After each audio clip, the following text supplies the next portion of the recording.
Nandito po tayo ngayon sa aking danawan. Ayan po guys, yung danaw natin medyo magaganda na po guys ang palay at medyo po guys siya magaganda na ang tubo. Yan guys.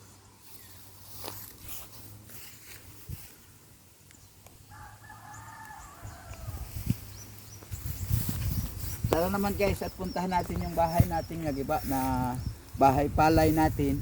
At pag guys tayo ay nagtitracer, yan po guys ay pinaglalagyan natin ng ginapas na palay. Halika kayo guys, samahan niyo ako.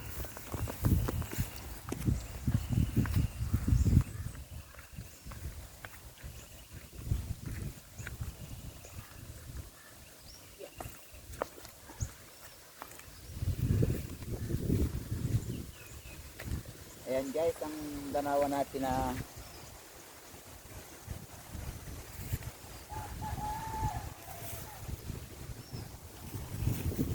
okay guys, at malapit na tayo sa nakiba naming bahay palay.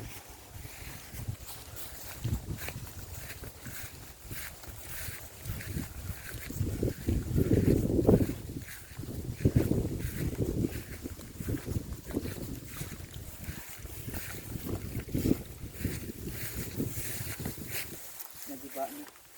Ayan guys, nga pala po guys ang nagiba nating bahay palay at mga ilang araw guys ay ayusin ulit natin ito. At medyo po guys dito yung mga nakarang araw ay malakas po ang hangin.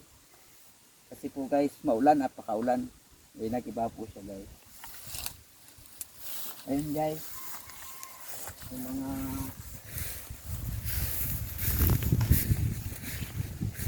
ano natin.